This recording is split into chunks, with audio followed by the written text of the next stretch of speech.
You are staring at a screen. It's late. The house is quiet. The blue light from your phone is the only thing illuminating the room. You're looking at your banking app. You're looking at that number. The number. It's the number you were told to care about. The number you were told was the scorecard of your responsibility. Maybe it's 5 figures, maybe it's 6. It's the result of years of saying no. No to the vacation. No to the nice dinner. No to the impulse buy. You stored that energy.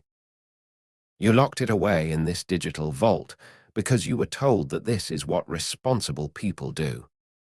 You were told that this number equals safety. So why does looking at it make you feel sick? You refresh the page. The number is still there. It hasn't gone down. Nobody hacked you. The bank hasn't collapsed. By every traditional metric, you are doing everything right. But you feel a gnawing, low-frequency anxiety in your gut that you can't quite name. You feel it because deep down, in the reptilian part of your brain that senses danger before your logic can explain it, you know the truth. You know that number is a lie. You know that while the number has stayed the same, the world around it has shifted. You feel it when you go to the grocery store.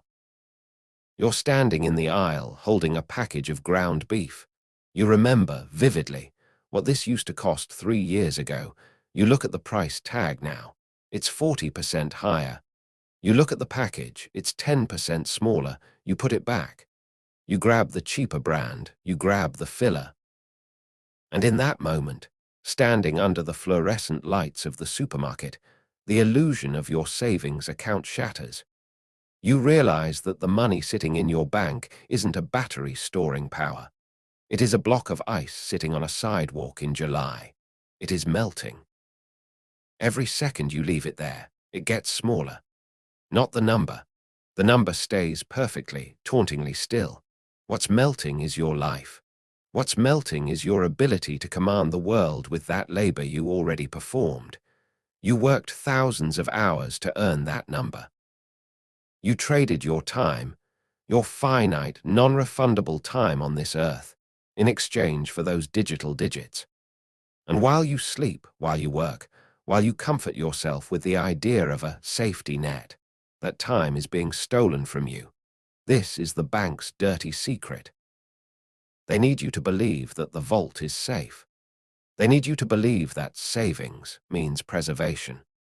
Because if you realized what was actually happening, if you realized you were the victim of a slow-motion heist that you voluntarily signed up for, you would panic. You would pull every cent out, and the system would collapse. Think about the last time you tried to buy something significant, a house, a car, even a decent vacation. You did the math 5 years ago. You set a goal. You said, when I hit this number, I'll be safe. You hit the number. But the house is now double the price. The car is on backorder with a markup. The vacation costs what a used car used to cost. The goalpost didn't just move, it was strapped to a rocket and fired into the stratosphere, and you are still here, holding your bag of cash, running. You are running faster than you have ever run in your life. You are working harder, taking fewer breaks, stressing more. You are playing the game exactly as the rules were explained to you in school, exactly as your parents told you to play it. Save money. Be prudent. Don't take risks. But you're losing. You look back at your phone. That static number. It looks so innocent. It looks so stable. But stability in a burning house isn't safety. It's suicide. This isn't about inflation statistics. This isn't about the CPI or what the Federal Reserve Chairman said on the news today. This is about the visceral reality that your savings are dying. They are dying a slow, suffocating death. And the bank, the institution you trusted to protect your labor, they aren't the guardians of your wealth. They are the hospice care for your dying money.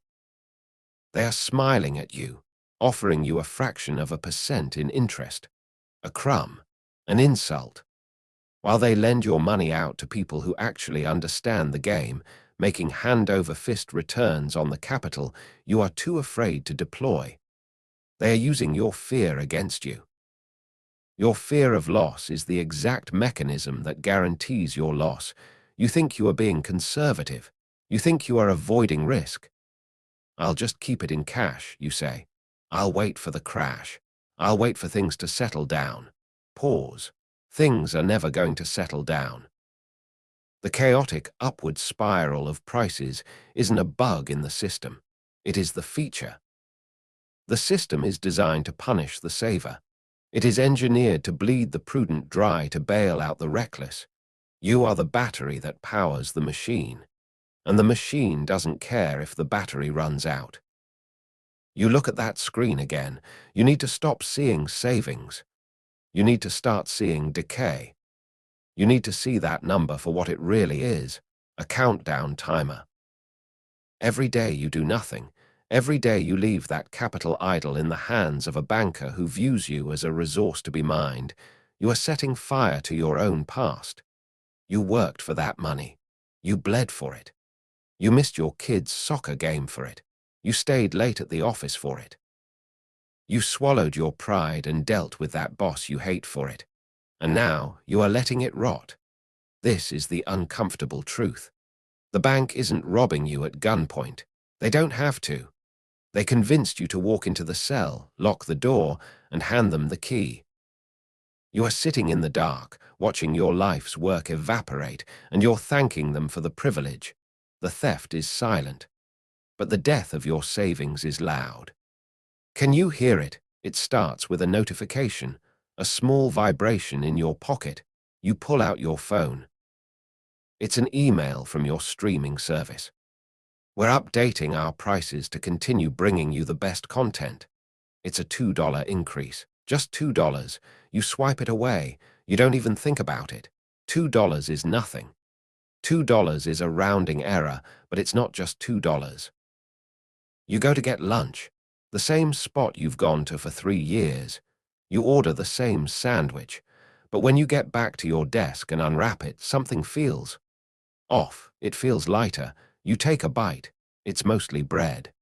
They didn't raise the price this time. They just gave you less. They shaved off 20% of the value and hoped you were too busy, too tired, or too polite to notice. You notice, but you don't say anything. Who complains about a sandwich? You just eat it. You swallow the disappointment. This is the pattern. It's the administrative fee tacked onto your phone bill that wasn't there last month. It's the service charge at the restaurant that used to be included in the menu price.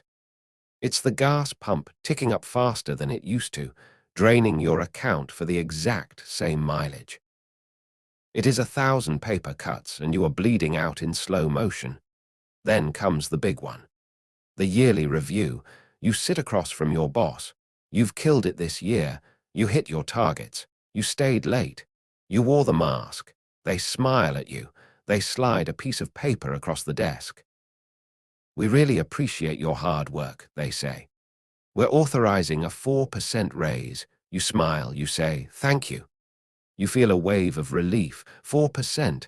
That's more money. That's progress. Stop. Wipe the smile off your face. Look at the reality. Real inflation. Not the sanitized number the government publishes, but the actual cost of the things you need to survive. Housing, energy, food is running at 8, maybe 10%. That 4% raise, it's not a reward. It's a pay cut. You are sitting there, thanking a multi-million-dollar corporation for the privilege of making 6% less than you made last year. You are working harder, producing more, sacrificing more of your life, and in return, your purchasing power is shrinking. And what do you do with that shrinking paycheck? You put the remainder in the bank. You deposit it into the very system that is orchestrating this decay. You look at your savings account, and you see the number go up by a few $100s, and you tell yourself you're getting ahead. You pat yourself on the back for your discipline. I'm saving money, you tell yourself. No, you are not saving money. You are storing ice cubes in an oven. The bank knows this. They are counting on your innumeracy. They are banking on the fact that you look at the nominal value, the number on the screen, and ignore the real value. what that number can actually buy. They rely on the fact that you are too exhausted from the rat race to do the math. You adjust. That's what you do. That's the pattern. You switch from the premium brand to the store brand. You cancel the vacation and do a staycation. You drive the car for 2 more years than you planned, praying the transmission holds. You turn the thermostat down. You turn the lights off. You make your life smaller. You think you're being responsible. You think you're tightening your belt. But have you noticed? The belt never loosens. The temporary measures become permanent lifestyle downgrades. You are constantly retreating, constantly surrendering ground, constantly lowering your standard of living just to keep that number in the bank safe. But the number isn't keeping you safe. The number is mocking you. Every time you swipe that card and feel that pinch, every time you put something back on the shelf because it's just too much this week, you are feeling the dirty secret in real time. You are feeling the wealth transfer. It's not a series of unfortunate economic accidents. It is a design. You are the frog in the pot, and the water isn't just getting warm. It is boiling. And the worst part, you're the one adding the wood to the fire by keeping your wealth trapped in their system, letting them leverage it while you starve. Look at your last month of transactions. Look at them. The gas. Up. The utilities. Up. The groceries. Up. The rent. Up.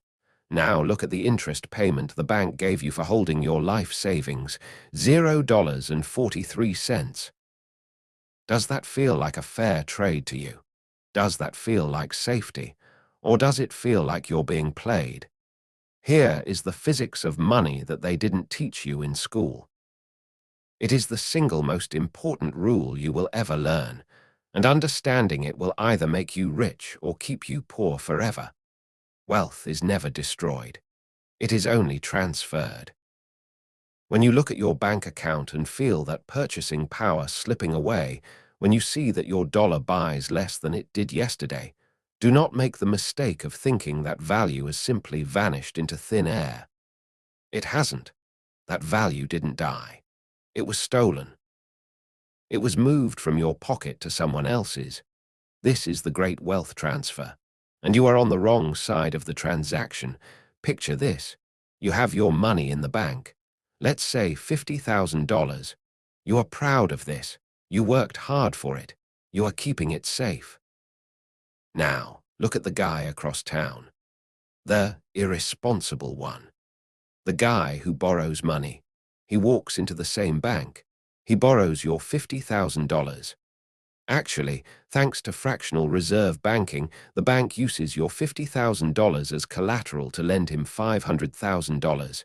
He takes that money and buys a rental property. He locks in a fixed interest rate. Now inflation hits. The government prints trillions. Prices skyrocket. Your $50,000 in the bank. It stays $50,000. But now it buys half as many groceries, half as much gas, half as much freedom. You have effectively lost half your wealth. But look at the guy across town. The debt he owes, that $500,000. It stays $500,000. But the dollars he uses to pay it back are now cheaper. They are easier to get. Inflation makes his debt worthless, and the house he bought, it didn't stay the same. It doubled in price. Do you see what happened? The inflation that destroyed your savings is the exact same force that multiplied his wealth. He effectively shorted the dollar. He bet against the currency you are hoarding. And he won. He won because he understood the game. He knew that in a system designed to debase the currency, the saver is the sucker and the debtor is the king. He used the bank to access the capital that you provided. You are the one who worked the late nights. You are the one who scrimped and saved. You are the one who provided the liquidity for the system to function. And he is the one who got rich off it. This is the gut-punch reality of the modern economy. Your prudence is subsidizing his leverage. Your fear is funding his risk. Every time you leave money sitting idle in a savings account, you are effectively donating your labor to the people who own assets. You are working for them. You just don't see them. You think the bank is neutral. The bank is not neutral. The bank is a pipeline. It takes value from those who store currency, you, and pumps it to those who accumulate assets, them. That interest rate they pay you. That 0.01% or 0.5%. That is the fee they pay to keep you quiet while they strip mine your future. It is a zero-sum game. For house prices to go up, the value of your dollar must go down. For the stock market to hit all-time highs while the economy crumbles, your purchasing power must be sacrificed. They are partying on the deck of the Titanic, and they are burning your life jackets to keep the heater running. You feel this injustice in your bones, don't you? You feel the unfairness of it. You did what you were told. You followed the rules. Save for a rainy day. Cash is king. Don't get into debt. These are lies.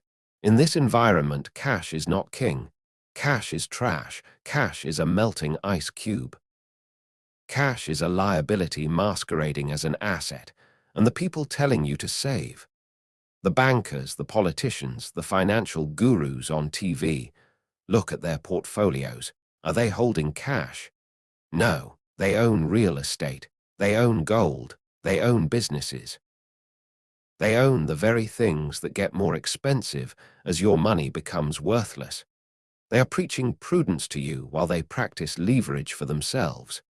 This is why you can't get ahead. You are running up a down escalator. You are trying to fill a bucket that has a hole in the bottom, and instead of plugging the hole, you're just trying to pour water faster. You can't outwork a rigged mathematical formula. You can't budget your way out of a currency collapse. As long as you stay on the side of the saver, you are the designated loser in the great wealth transfer. You are the prey. And the feast has already begun. You think you are rational. You think you are observant. You think that if someone reached into your pocket and took 20% of your money, you would notice, you would scream, you would fight back, but you aren't fighting back. You are sleeping. Why? Because of a glitch in your brain. A cognitive blind spot so massive, so fundamental to human psychology, that the entire modern banking system relies on it to function. In 1928, economist Irving Fisher identified this defect. He gave it a name that sounds like a magic trick, because that is exactly what it is. He called it the money illusion. Here is how the trick works. Your brain is hardwired to view money as a fixed unit of measurement. In your mind, a dollar is like an inch or a kilogram or a minute. An inch is always an inch. It doesn't change length depending on the weather. A minute is always 60 seconds. It is a constant. You use money as the ruler by which you measure your life, your success, and your safety. But money is not a fixed ruler. It is a rubber band, and the people holding the other end are stretching it while you aren't looking. Fisher explained that humans have a nearly impossible time distinguishing between nominal value, the number printed on the paper, and real value, the actual purchasing power of that paper. This is why you feel rich when you shouldn't. Picture this. Your boss calls you in. He gives you a 5% raise. Good job, he says. We're bumping your salary from $60,000 to $63,000. Your brain releases dopamine. The number went up. The number is bigger. You feel a sense of progress. You go home and celebrate. You open a bottle of wine. You feel validated.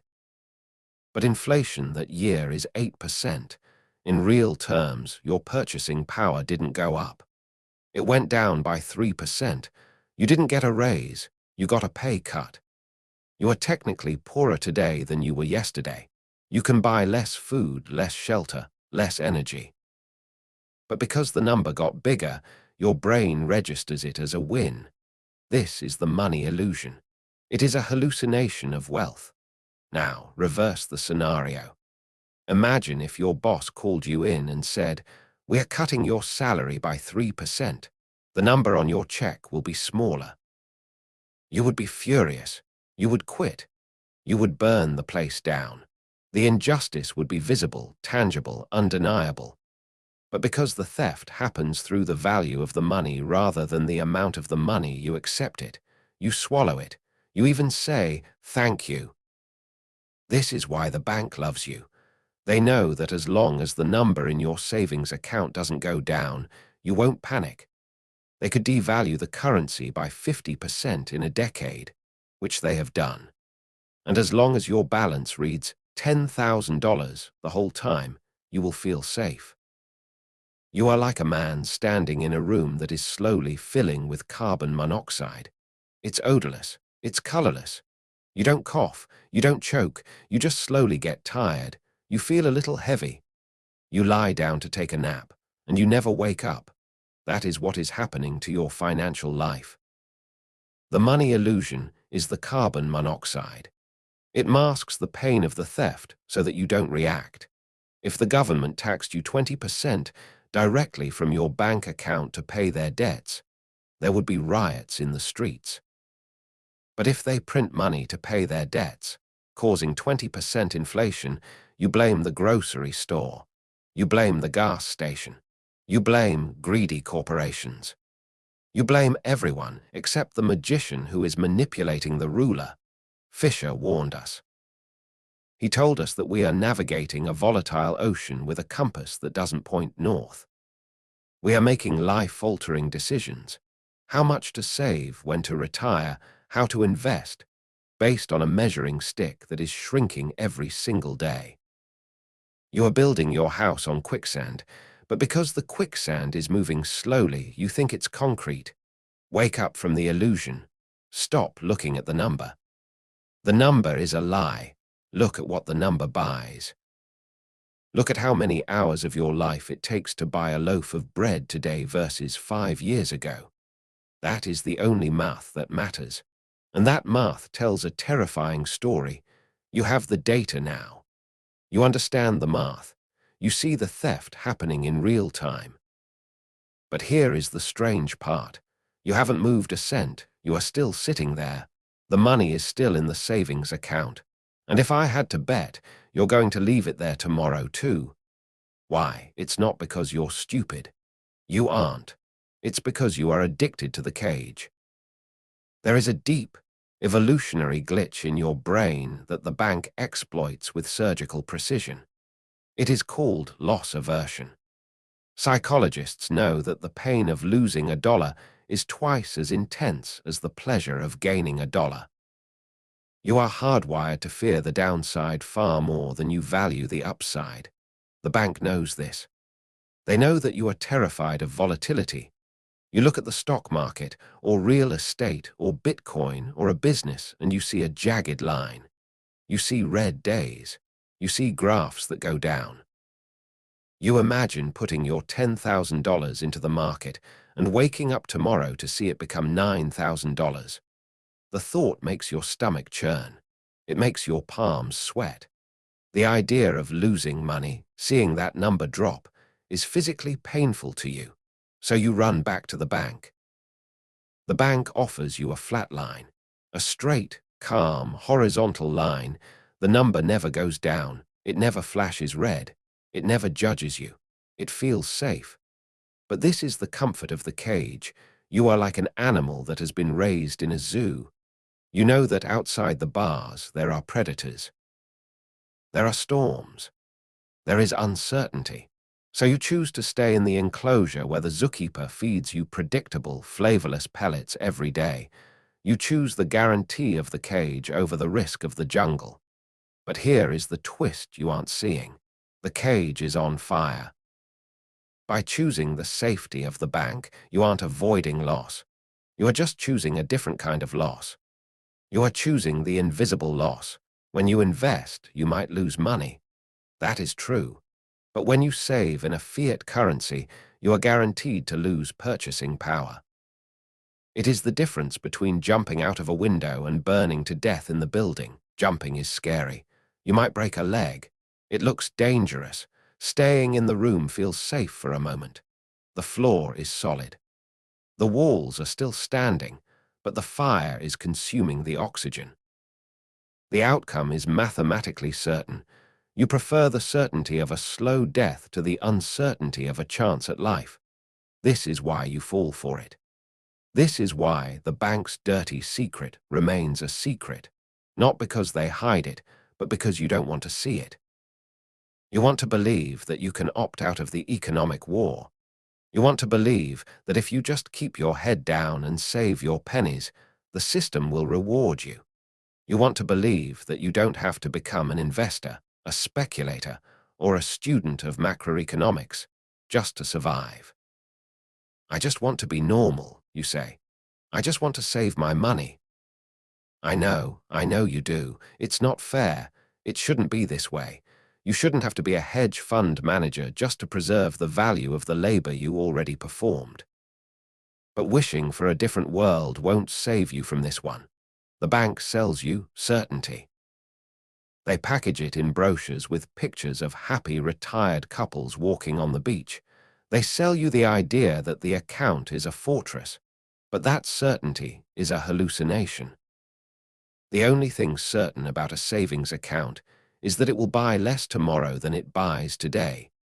You are paying a premium for peace of mind, but the product is defective. You are paying 100% of your future purchasing power to avoid the temporary discomfort of a red graph. Deep down, you know this. You know that the safe path is a dead end. You see the prices rising. You see the goals moving away, but the fear of the unknown, the fear of taking responsibility for your own capital, is paralyzing you. As long as the money is in the bank, it's their fault if the economy crashes. If you take it out and invest it, it's your fault if you lose it. And you would rather be a victim of the system than a failure on your own terms. That is the hard truth. You are staying in the burning building because you are afraid of the fall, but the smoke is getting thicker. The heat is rising, and that number on the screen, that flat, safe, comforting number, is the anchor that is dragging you down to the bottom of the ocean. How long are you going to hold your breath? There is a specific mechanism that explains why the rich get richer and you get poorer. It's not a conspiracy theory. It's an economic law discovered 300 years ago by an Irish-French banker named Richard Cantillon. It is called the Cantillon effect, and it is the operating system of your poverty. Here is how it works. When the government and the central bank decide to stimulate the economy, they don't hire a helicopter and dump cash equally on everyone's front lawn.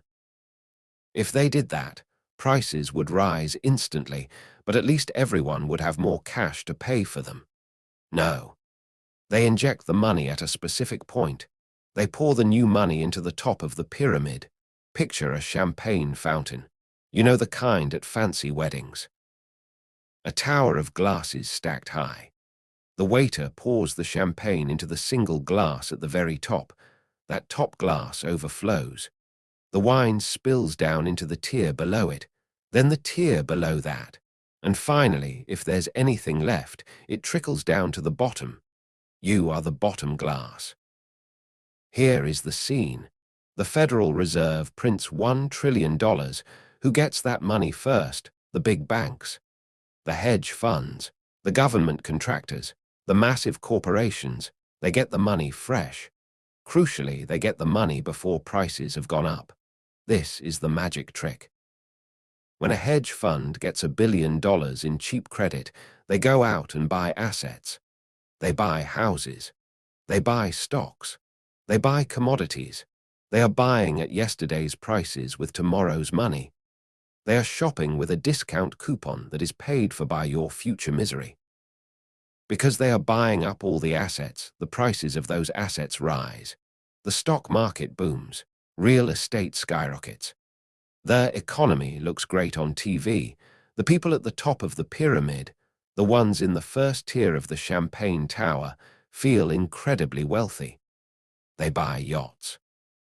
They buy third homes. They bid up the price of everything. Now the money starts to flow down. It moves from the banks to the corporations to the subcontractors, slowly, painfully slowly. By the time that money reaches you, in the form of that pathetic 3% raise we talked about, or a $600 stimulus check, the damage is already done. The money has circulated. The new cash has bid up the price of meat, gas, lumber, and rent.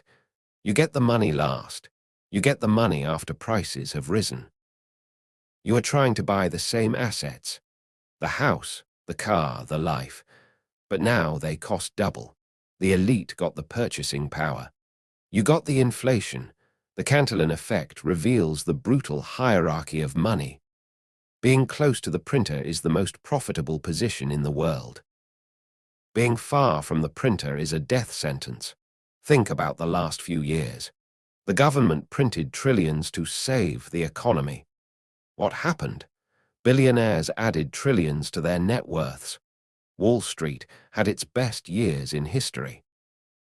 And you got a check that paid for 2 weeks of groceries, and in exchange, your rent went up $400 a month forever. You didn't get stimulus. You got robbed. The money in your savings account was diluted to pay for their party. It's like someone sneaking into a bar and watering down your beer while you aren't looking. The glass is still full. It looks like beer, but it doesn't get you drunk. It just makes you sick.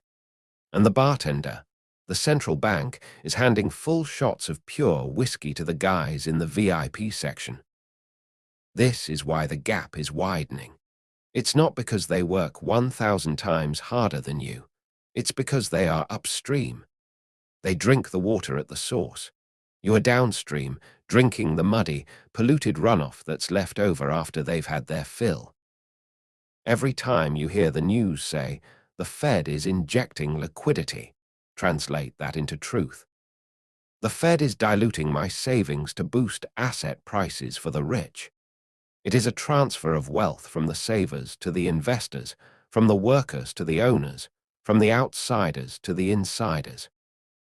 You're playing a game of Monopoly where the banker is sliding extra $500 bills to his friends under the table, and you are trying to win by passing go and collecting your $200. You cannot win that game. You can't save your way out of a system where the value of your savings is being harvested to subsidize the people above you.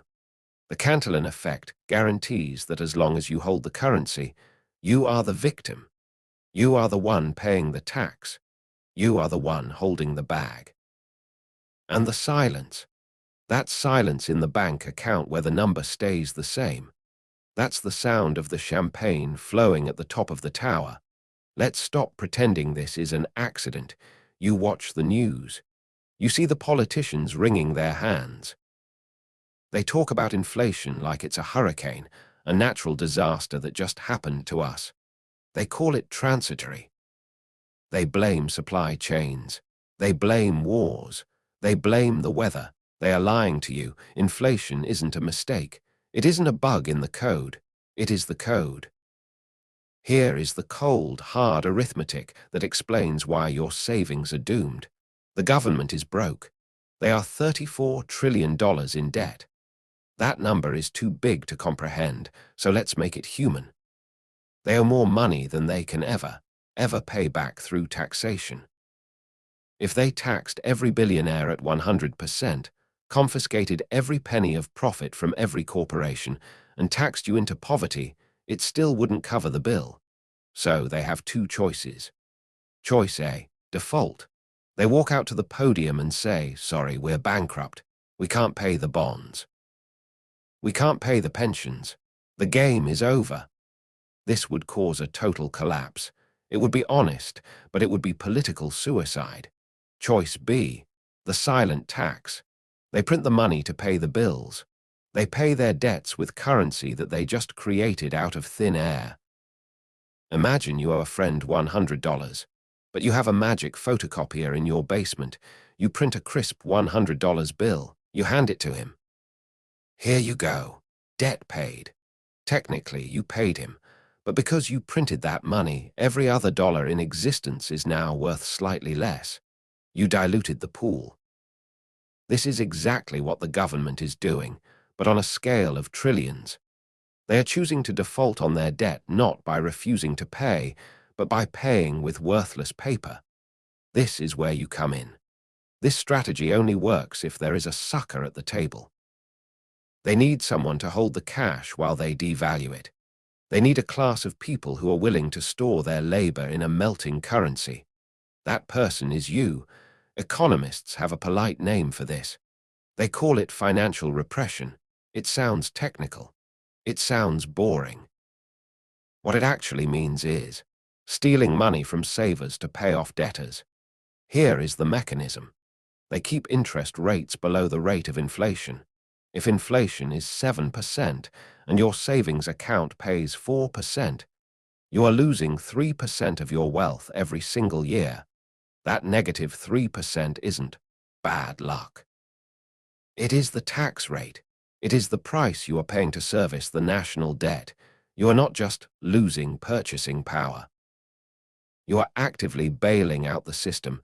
Your lower standard of living is the fuel that keeps the government machine running. When you can't afford a house, that is the tax. When you delay retirement, that is the tax. When you work a second job just to tread water, that is the tax.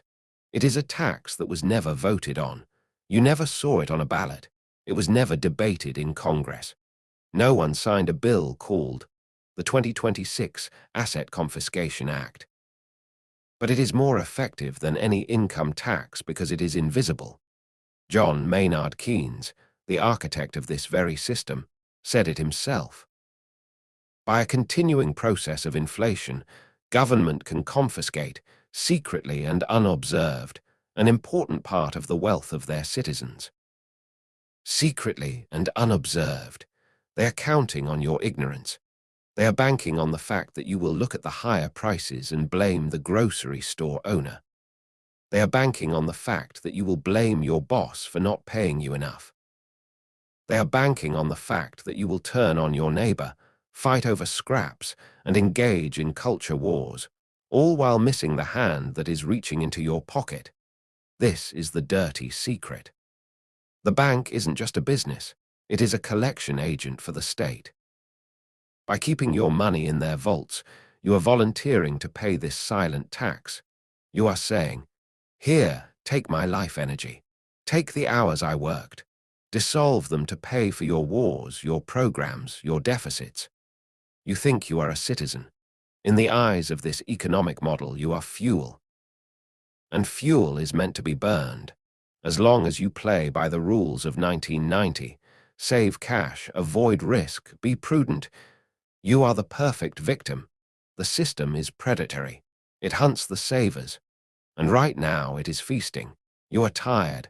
I can feel it. It's not just the physical fatigue of the work week. It's a deeper, soul-level exhaustion. It's the exhaustion of a runner who is sprinting at full speed but watching the finish line move further away. You are doing everything right. You got the degree, you got the job, maybe you even got the side hustle.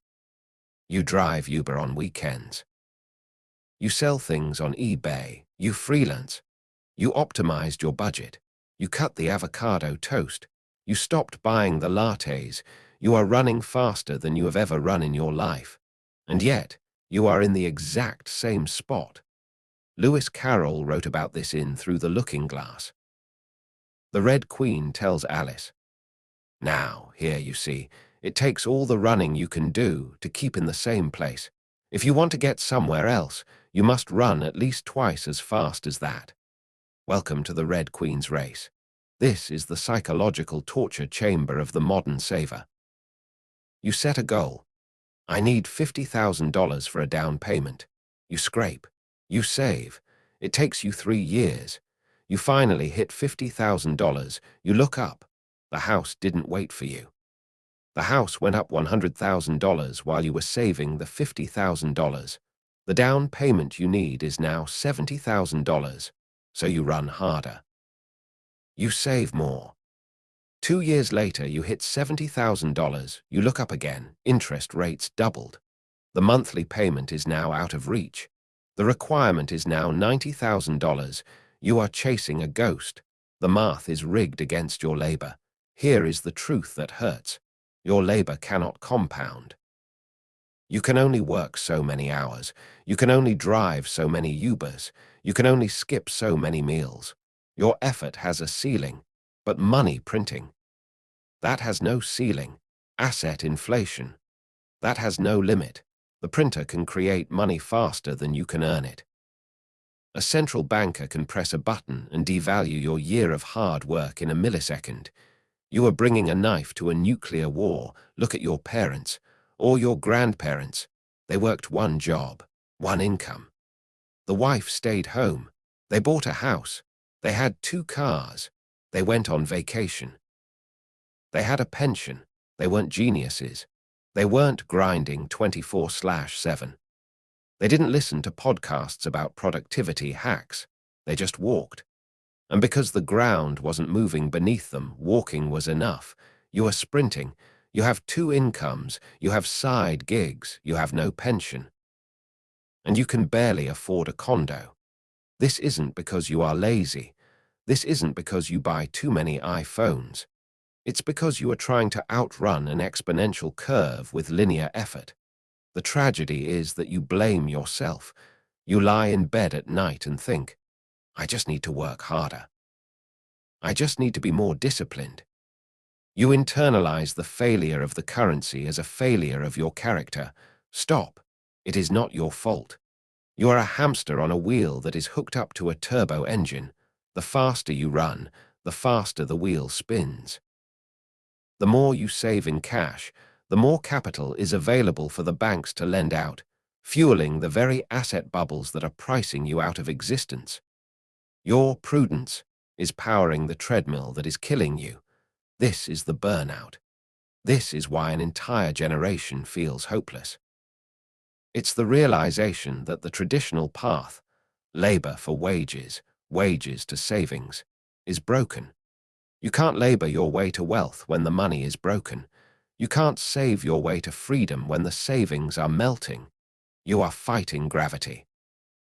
And as long as you keep your wealth in that savings account, as long as you refuse to step off the treadmill and start owning assets, you will keep running. You will run until your heart gives out.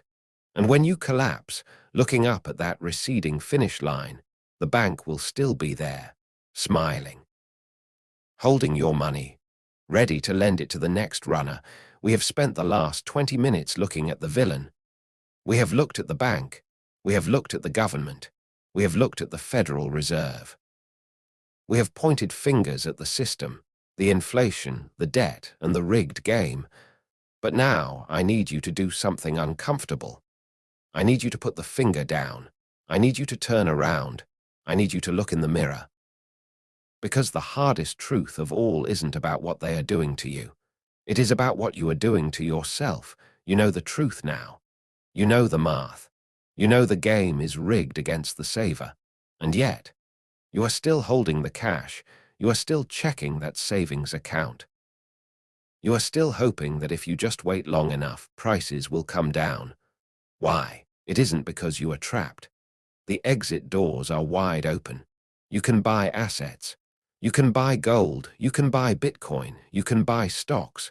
You can buy real estate. You can start a business. There are 1,000 lifeboats leaving the Titanic every single day, but you aren't getting on them. You are standing on the deck, complaining about the iceberg. Why? Here is the shadow truth you don't want to admit. You prefer the slow death. You prefer the slow, invisible bleed of inflation to the sharp, terrifying responsibility of ownership. Because if you take your money out of the bank and buy an asset, and that asset goes down, that's your fault. You have to own that loss. You have to look in the mirror and say, I made a mistake. And you are terrified of that. But if you leave it in the bank and it slowly rots away due to inflation, well, that's not your fault. That's the economy. That's the government. That's just how it is. You get to remain the victim, and there is a twisted, dark comfort in being the victim. Victims don't have to make decisions. Victims don't have to study markets. Victims just have to suffer and complain. You are choosing the moral high ground of the prudent saver over the financial reality of the survivor. You're clinging to an identity that is obsolete. You see yourself as the responsible citizen, the one who doesn't gamble, but you need to update your definition of gambling. In a world of 8% monetary debasement, holding cash is gambling. You are betting 100% of your portfolio on a currency that has a 100% historical track record of going to zero. That is the most reckless bet you can possibly make, but you make it every day. You make it every time you get paid and leave the surplus in the checking account because I'll figure out what to do with it later. Later never comes. Later is just a lie you tell yourself to avoid the anxiety of action. You are an accomplice to your own robbery. The bank leaves the vault door open. They tell you, hey, we're going to devalue this. The charts tell you. The grocery store tells you, and you stand there and say, okay, I'll stay. You are like a person holding a ticket to a theater that burned down 10 years ago, standing outside the ruins, demanding to see the show. The show is over. The era of save cash and get rich is dead. It died in 1971. You are mourning a corpse. And the worst part, you are judging the people who escaped. You look at the friend who bought Bitcoin, or the cousin who flipped a house, or the co-worker who invests in stocks, and you sneer. That's risky, you say. That's a bubble. You comfort yourself with your cynicism. But look at the scoreboard. They are building wealth. You are building excuses. This is the mirror turn. The bank can only steal from you if you give them your money. The government can only tax your savings via inflation if you hold savings. If you own hard assets, inflation makes you richer. If you own scarce resources, the money printer works for you. You have the power to flip the switch. You have the power to move from the victim side of the table to the victor side. But you have to kill the part of you that craves safety. You have to kill the part of you that wants a guarantee. There are no guarantees in a collapsing empire. There are only choices. So ask yourself right now, as you look at that stagnant number on your screen, are you saving money? Or are you just scared to do anything else? Because the bank isn't holding a gun to your head, you are holding it to your own. The diagnosis is complete. You know the disease. You know the cause. You know who is doing it, and you know why you have been letting them do it. Now we are at the crossroads, and the brutal reality of the modern economy is that there is no middle ground anymore. The middle class is being hollowed out because the middle strategy, save cash, has been destroyed. You are left with a binary choice. You are either a loner or you are an owner. That is the only class divide that matters. Option A, the loner. This is where you are now. You work. You get paid. You take that capital and you loan it to the bank by depositing it. You lend your energy to the system. In return, the system gives you a promise printed on paper that they are actively burning. As a loaner, you are a passenger in a car driven by a drunk driver. You have no control. You just sit in the back seat, clutching your seatbelt, hoping he doesn't crash, watching the gas gauge, your purchasing power, go to empty. If you stay here, the ending is written. You will work until you die. You will see your standard of living slowly compress until you are eating bugs and renting a pod, wondering where the American dream went. Option B, the owner. This is the terrifying jump. The owner realizes that money is not wealth. Money is just a medium of exchange. It is a hot potato. The goal of the game is to get rid of the hot potato as fast as possible and exchange it for something cold, hard, and real. Owners do not store money. They store value. They own equities. They own real estate. They own precious metals. They own Bitcoin. They own intellectual property. They own the things that the government cannot print. When inflation hits 10%, the loaner cries because his gas bill went up. The owner shrugs because his oil stocks went up. You see the difference? The loaner is the victim of the storm. The owner builds a windmill. You have to stop viewing your bank account as a trophy case. It is not a trophy case. It is a transition station. It is a loading dock. Money flows in from your job and it must flow out into assets. Immediately. Every day it sits on the loading dock. The rats eat it. The weather rots it. But it's risky, you say. The stock market is at an all-time high. Real estate is a bubble. I hear you. It is scary, but you have to understand. Cash is the bubble. The perceived safety of cash is the biggest bubble of all time, and it is leaking air every second. You are worried about the volatility of assets. You should be worried about the certainty of fiat currency collapse. This requires a total reprogramming of your mind. You have to learn to sleep well when your portfolio drops 5% in a week, knowing that over 10 years you are preserving your purchasing power. You have to learn to be uncomfortable. You have to become a student of value, not a hoarder of paper. This isn't about getting rich quick. Get that out of your head. This isn't about Lamborghinis and private jets. This is about survival. This is about stop getting poor slow. This is about ensuring that the hour of labor you performed in 2024 can still buy an hour of freedom in 2034. The dirty secret is that the bank needs you to stay a loaner. They need your deposits to fund their empire. They need your fear to keep the lights on. When you withdraw your consent, when you convert your cash into assets, you are unplugging from the matrix. You are taking your power back. So here is the final question. Tomorrow morning the sun will rise. The markets will open. The printer will whir. Prices will tick up. You will log into your bank app. You will see the number. Will you look at it with pride or will you look at it with panic? The train is leaving the station. The bridge is burning behind you. You can't stay here. You have to move. Stop saving. Start owning. The bank has told you their secret. Now, what are you going to do about it?